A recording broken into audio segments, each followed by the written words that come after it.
Hey guys, it's Ann over at Plant Obsessed, and today I'm going to make a worm tower.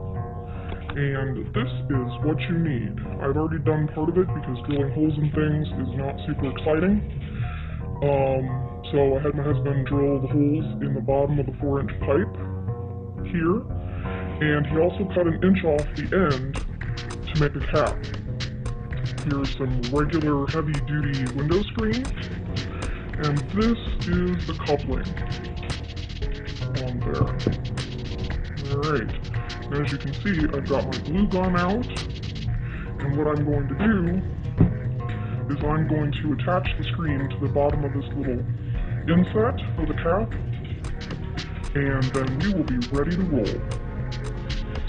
Okay, so what I'm going to do is I'm going to make a quick little bead, and it doesn't have to be super perfect, but you just have to make a little bead around this so that the screen gets good contact with the plastic.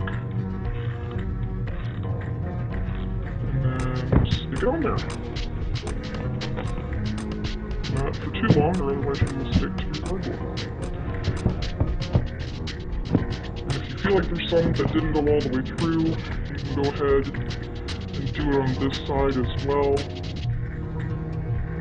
This is going to be on the inside, so you're not going to see this at all, so it's not a matter of cosmetics. And then what I'm going to do is I'm going to cut off the spare parts a little bit here,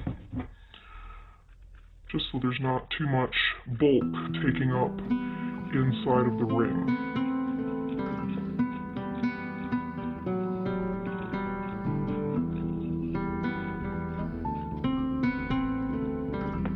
Okay, so I'm going to press that down a little bit, just, if it was hot, try not to touch it with my fingers when it's super hot.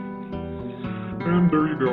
Looks like, check it a little bit, not great still. I think this is just regular glue. I do have Gorilla glue sticks that probably would have been better, but I don't know where they are right now. Middle of the season, the growing season is not typically the time where I do crafts. So then this fits inside here, or will, with the help of a hammer. Okay, you don't need to see the rest of that. You get the point. I'm going to beat on this until it fits. Alright guys, here we are. It is almost the 1st of August, and I tore out all of my garlic, and it's just been a repository for all of my potted vegetables and fruit. So what I'm going to do is I'm going to move all of these, and then I'm going to install the worm tower in here. Alright, so as you can see, the only thing that's left in this is some peppers that are planted in the ground, and I am going to just put the worm tower in a little bit on set. So hold on a second, and I'm going to dig a hole.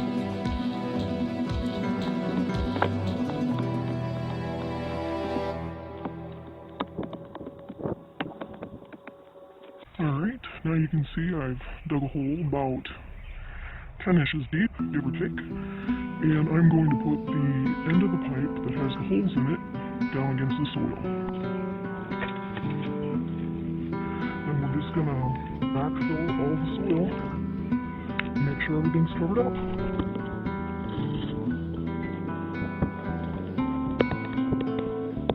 There we go. So now what I'm going to do is I'm going to put some bedding and some food that would naturally occur around my garden, and then I'm going to go grab some worms.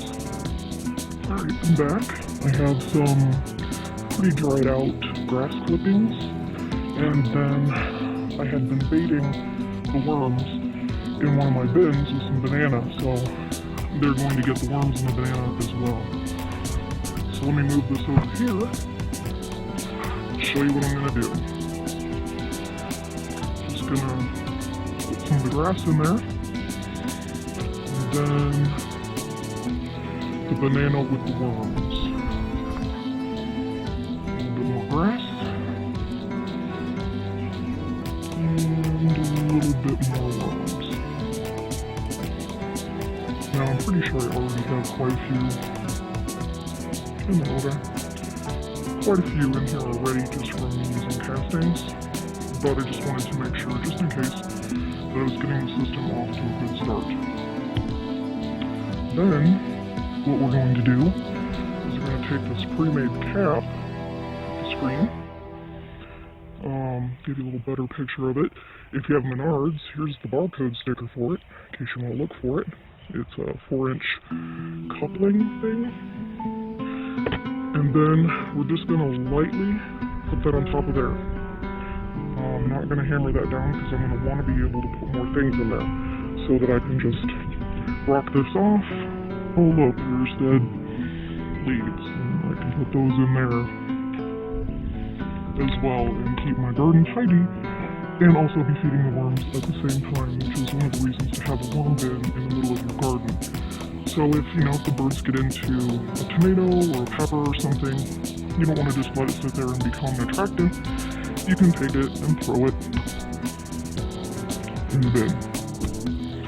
Alright, I'm going to put the cap on here, and then I'm actually going to water this in so that it makes good contact with the soil, and also so the worms and the media can go ahead and get commingled together and start their own little ecosystem right here.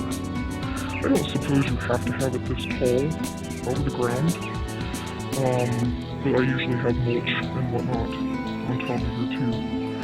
But according to the people who have done this before me, they say that this is kind of a cooling mechanism so the worms don't get too hot living out here in the weather. Here in Illinois, it's been like 100 degrees and raining every other day. It's been a little crazy for July, but I figured since I'm going to have already ripped out all of my garlic in this bed, I'm going to replant with some maybe carrots and radishes, and so I thought it'd be a good time before I install those to install my worm tower. Alright, let me go grab some water, and then you'll see it when it's all finished. I know some people are going to say, oh, the rain will be too much in combination with everything else. But remember, there's no bottom on this. It'll go straight through. So right now I'm just getting everybody settled in contact with the soil, and then making sure all the soil that I have on this stays nice and firm in the wind.